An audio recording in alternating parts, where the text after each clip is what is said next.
TV, anime, video games, books, Star Trek, Marvel, My Hero, Hook. It don't matter what you into, don't matter what you do, here on Nerd Shit, we got something for you.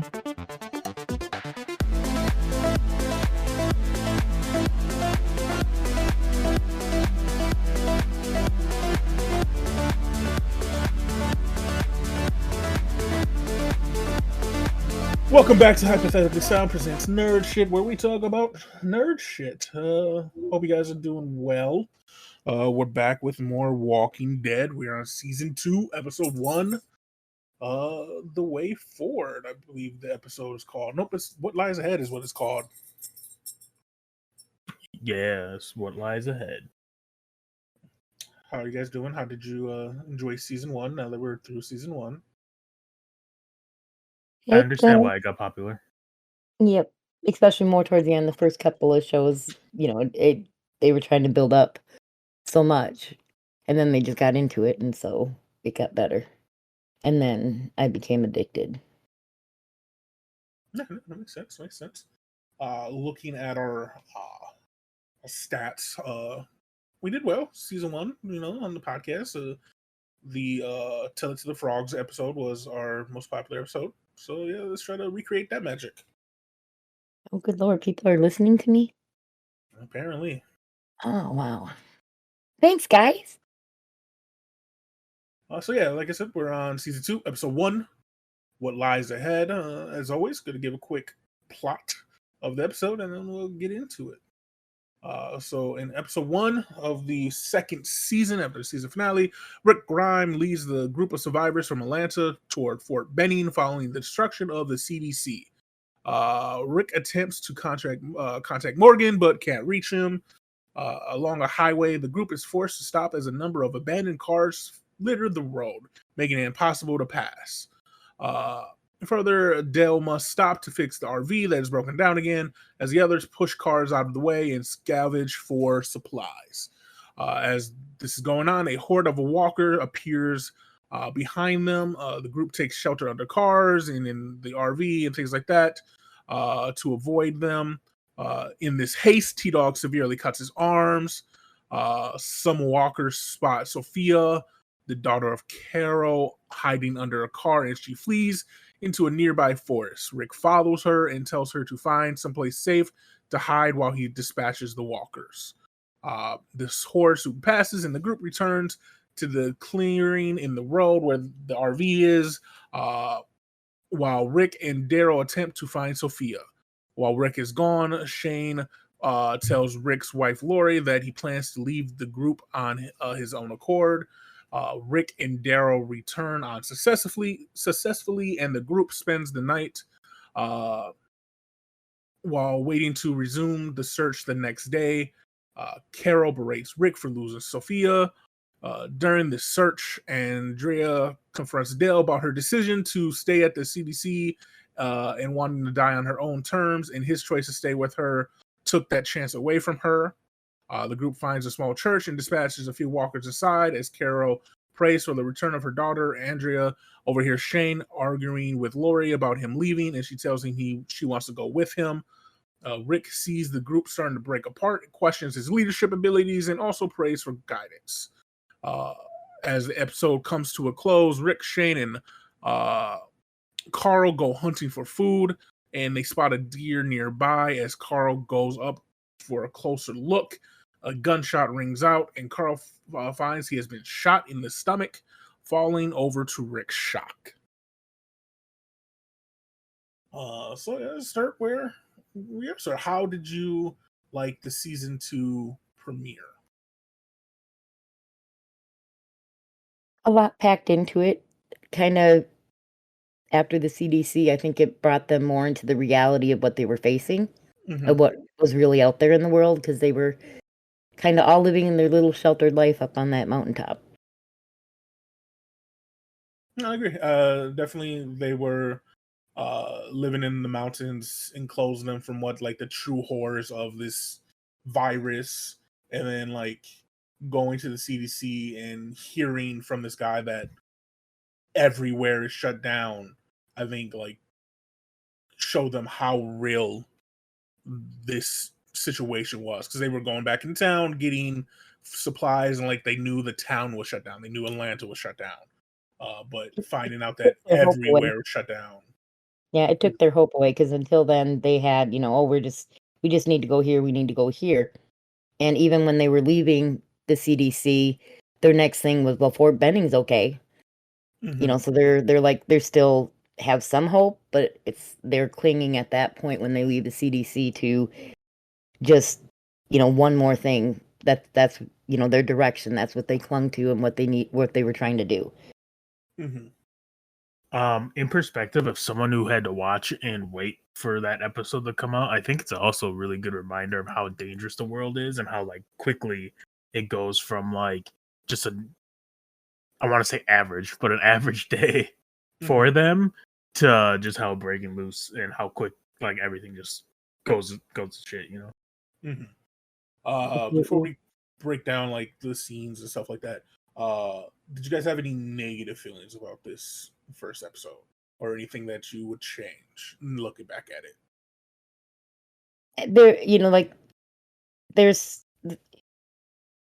They're still learning how to put the scenes together. So it's just, if they knew with the experience they had in writing in future episodes, I think some of the stuff, the way it happened in this and the next couple of episodes, I think would have had just a different vibe to it, a different flow. So that's the only thing. And, and then like we've said in the first season, they're trying to figure out what the zombies, the walkers are supposed to be. How do they move? What are they supposed to do? So yeah, because you see them even in this season compared to the first season. You see the difference in how they're moving and how they're interacting. Yeah, I agree. Compared to the first season.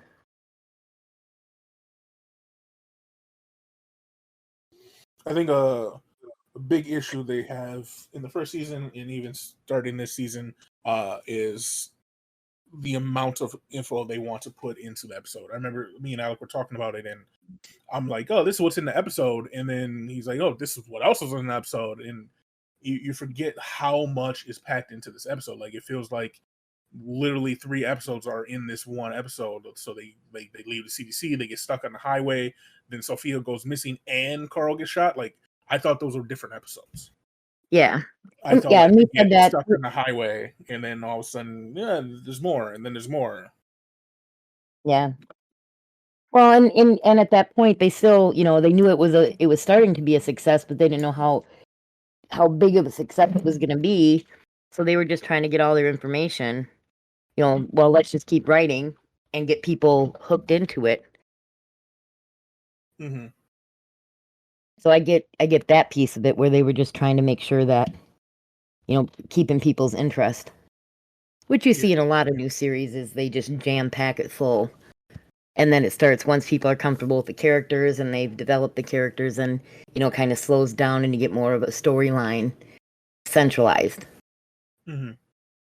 True. It did feel like the writers weren't sure which path to follow right away. Yeah.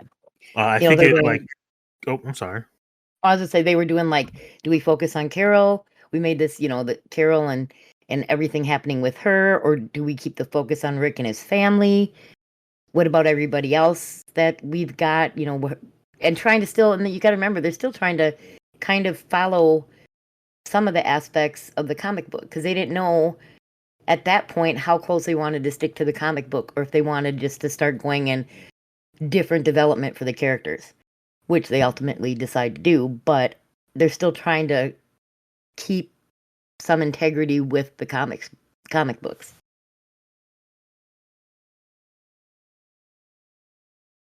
Yeah, I agree. Any more, Alec? Dude, I forgot what I was gonna say. I ain't gonna lie to you, dog. I'm sorry. No, it's all good. Okay, so let's start looking at some of the scenes in this episode. I'm so sorry. So obviously, the big thing that happens in this episode. The first big thing is them breaking down, going through, looking for stuff. You get a couple jump scares of they look into a car. Carl goes into a car to take something, and there's a body, and then it moves, and he freaks out. So what did you guys think of the first, like, the highway scene as the walkers are coming and they notice everything? I feel like they were a little bit too free. You know what I'm saying? They're just a little bit too free spirited walking down that highway waiting for stuff. Like you know the dangers of the world. There should be no reason there. I mean, you do want to search the cars and stuff, but there should be no reason you have the kids searching themselves and just not being careful, I guess is the best way to put it. Well, you got to remember too, at that point, they all thought it was just an infection, a disease. Rick's the only one that heard what the guy whispered in his ear at the CDC, and they still haven't released that out to anybody yet. So I understand. I'm just saying, you in a world where things are eating people, yeah, that get triggered by noise, like they know that already. So, and they do know that they move in hordes and packs. Yeah, and so like being stranded and like obviously you can't do much, but I feel like you can be prepared maybe or prepare yourself for potential things, right? And I don't think they did that. Yeah. One of the things I found weird is when they were having reservations about searching through cars. I mean, I get it, you're going through things personal people had that you don't know, and it's their personal items that they took with them as they were trying to run. But at that point, you should be in survival mode. You need whatever you can find, and if nobody's there, why, some of the scenes where they're, oh, but that's somebody's stuff, and you're like, well, yeah, but they're not here, and we need it. No, definitely. Adds probably after like day one, this becomes survival of the fittest type stuff. So you take what you need, however you get it. But no, I was saying like they're nonchalant. I can't say that word right now. Just how nonchalant they were about going through things, moving things, knowing now that everywhere is shut down, that everywhere has been overrun. So like you would assume that means there are more zombies than there are humans, and they're everywhere. So like not having a mindset of we need to constantly be on the lookout kind of makes less sense. And like obviously as the series goes on, we know that they become more so like that. Yeah. But like it feels like they were just, even in the first season and in this season, in the start of this season, they're so slow to react to everything. And like I was saying, like at this point, you've trained these kids for nothing. Like these kids are still acting like the world, like they're just on a camping trip. And so to have these kids not be right next to an adult makes no sense. Yeah. And within eyesight isn't good enough anymore. Because all it takes is one zombie to come from the woods, that a dude that was camping, or be one zombie in one of these cars, and like the kids are gone. And like cool, Carl finds a bunch of knives and stuff, and like tries to keep one, and Shane like yells at him, and then Lori gets mad. But why? Like I get that Shane has been his like protector for a bit and his friend, but also kind of weird that he like was asking Shane for permission when his mom was right there. Yeah. Hey, yo, you know what's kind of weird? If you pull up on a highway, right, like they did with all these cars. All these cars lined up on the highway, and some of the cars have zombies inside of them, still buckled in and stuff. Ain't you questioning where all these people went? Because obviously not all of them survived, right? Yeah. So wouldn't you kind of be like, hey, these zombies got to be somewhere? Yeah. And not everyone's been out there killing them. So how far did they walk, or where did they walk? What direction? That's the horror. They were coming back to their cars. And that's a good point. Like, there was 0 dead zombies there. Like, there were dead people in the cars who weren't zombies, which is really confusing to me. Knowing what we know after the end of season 1. I guess we don't know it because Rick doesn't tell everybody yet. But why was that person in the car?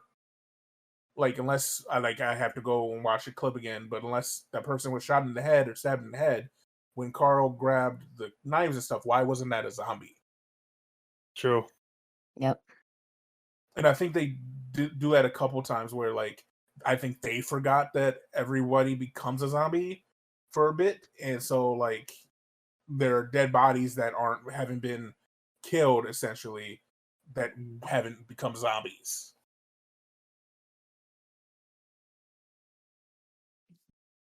True. Mm-hmm. And then you get to the next part where I don't know what they expect. Like, you're hiding under a car as an adult, and you're terrified. So this little 5-year-old, 6-year-old, however old Sophia was, hiding under a car with zombies coming by that, like, look at her. You don't expect her to be scared and run away? Yeah. Yeah, and that was the other thing when she's after the horde's been gone by, first with T-Dog, ripping his arm.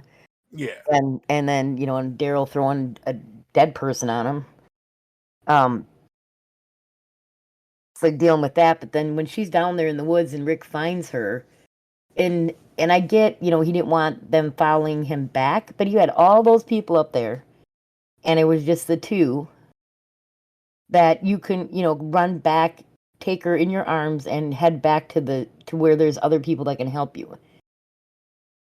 I mean, I think to me it was a wrong call for him to put her in that when she was scared to death and she already ran once and didn't listen, to tell her to stay there, or if she had to go back, keep the son on her shoulder. She was too scared. This is where, like, I don't disagree with him putting her somewhere and, like, trying to dispatch, because he was already struggling moving through the area carrying her. And, like, I also, like, I guess they assume the zombies can move as fast as they can. Because otherwise, these zombies are walking. You walk at a faster pace than they're hobbling. You're going to outrun them. But, like, setting her down, I think the issue was his assumption that there were only 2. That was the issue. Yeah. Is he assumed there were only 2 zombies, and so send her down here, you'll be safe, hide here. That was the issue. Because that's obviously what happened, is, like, there's another zombie that chased her off. Yeah.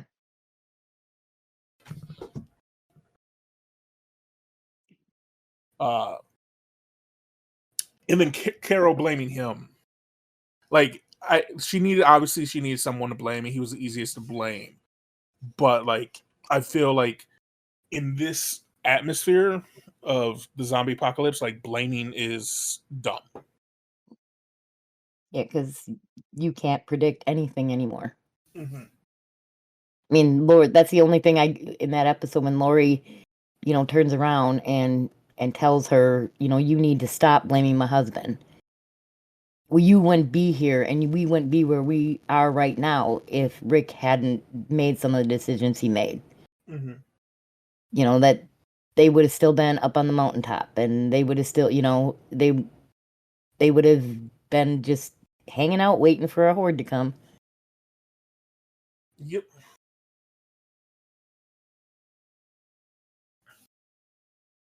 And then they spend the next, like, 2-3 days trying to find her.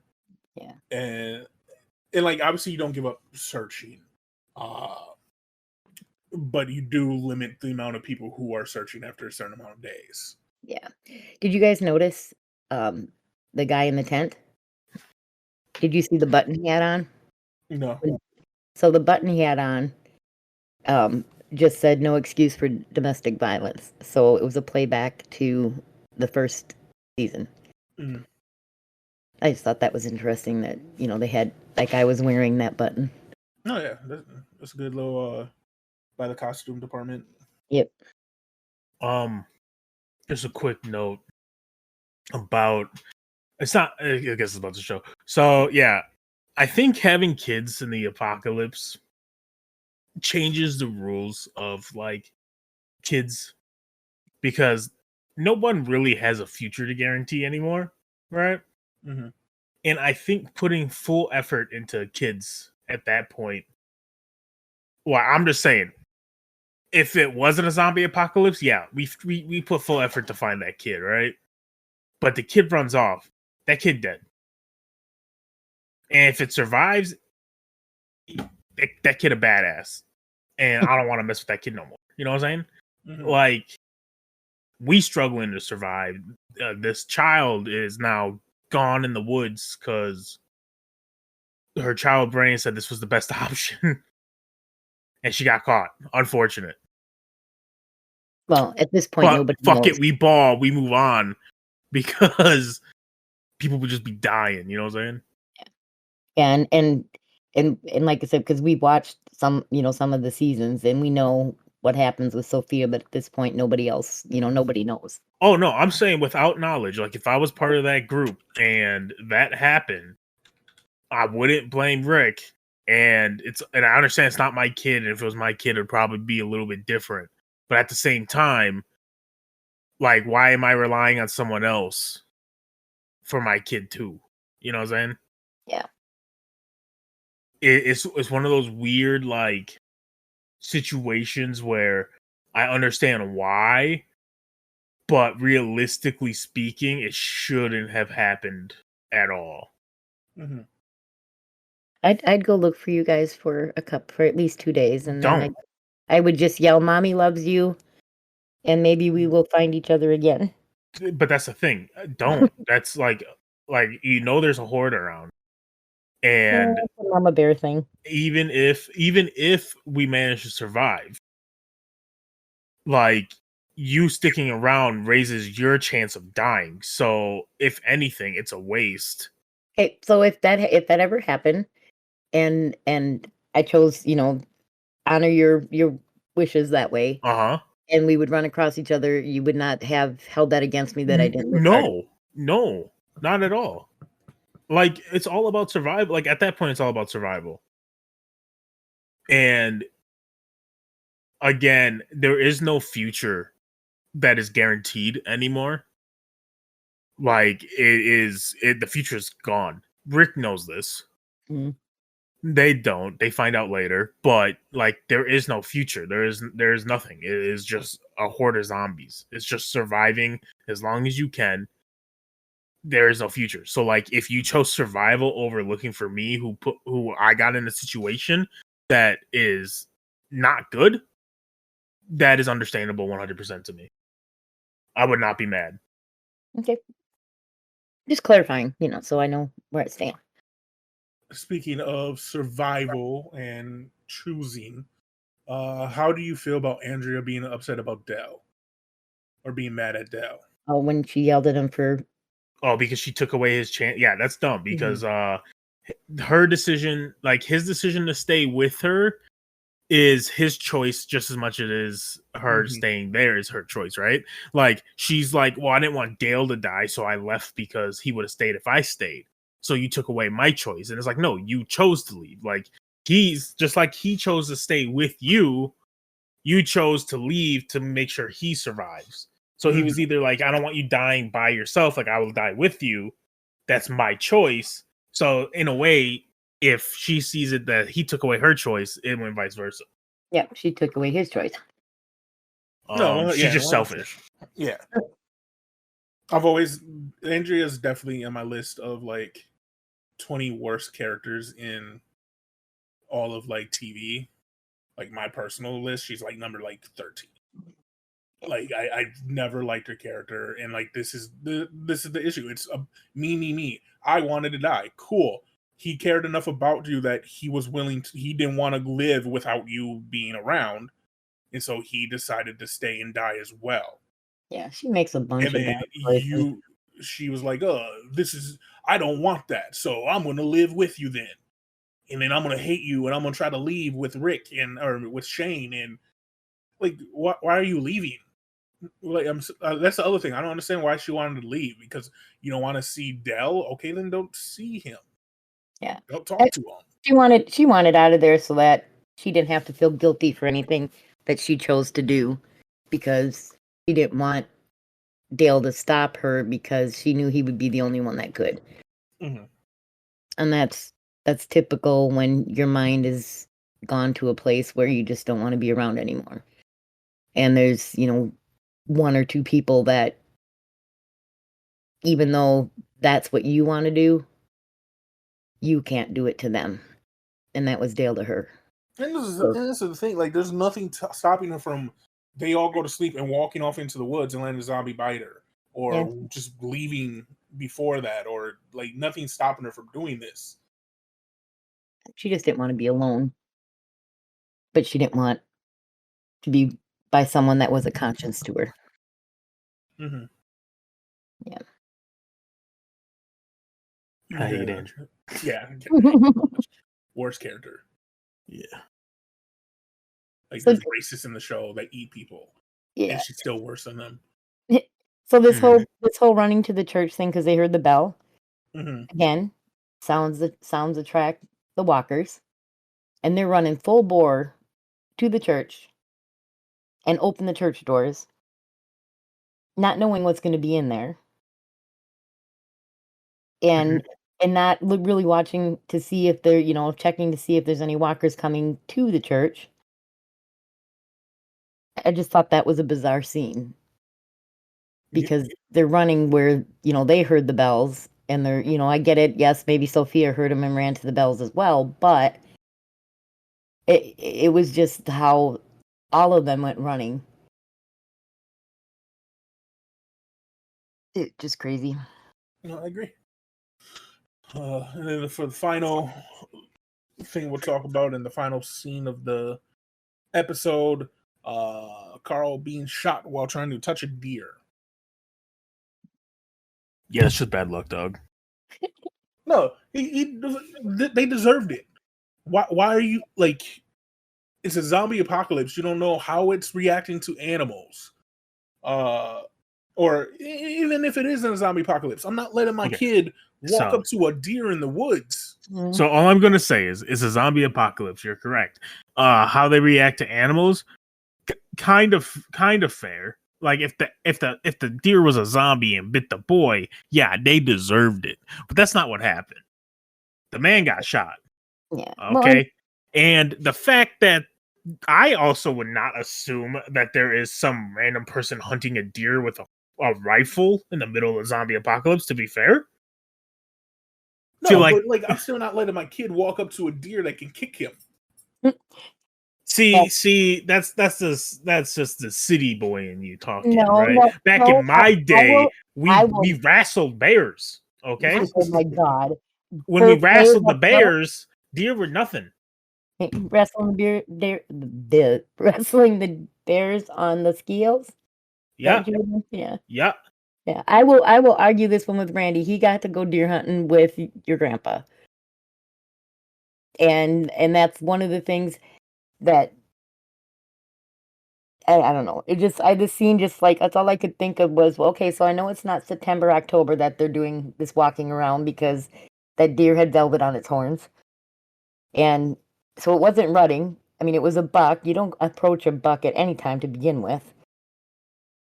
And when it's got velvet on, you don't know, if you don't know when its rutting season is, that's when they get real aggressive. I just kept looking at that going, why? Mm-hmm. Anyways, when I was wrestling bears back in 1832 and then rode my bike to school, going up the biggest hill in town. Both ways. All right. The school was on the very, very tippy top. And my house was on the other tippy top. We see deers all the time, and we just walk up and slap them. No, but that was a wild way to end the episode. It is. It is a very... Again, it's like the writers weren't sure what plot point they wanted to follow, and foreshadowing for later on, they converge them all. But yes, it is a very weird. Well, they're like, we spent all this time searching in this episode on Sophia. Quick, we got to switch it because the next one, the next episode, they've got to get to a different location. So we're gonna have to sneak this one in. Let's do it as a cliffhanger. No, see, I have a theory. So what happened was Carol was so upset about Sophia, she found a man, paid him in whatever currency she could pay. All right, to go shoot Rick's boy, so he could feel the pain. Yeah, that seems plausible to me. Yeah. She saw Otis say Otis.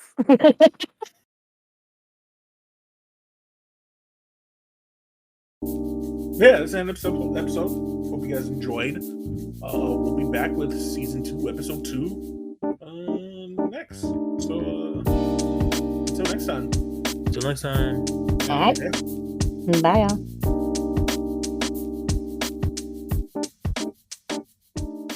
Thank you for listening to Hypothetically Sound. We hope you enjoyed the episode.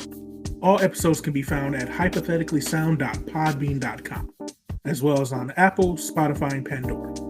For full unedited video versions of the podcast, please visit us at youtube.com/hypotheticallysound.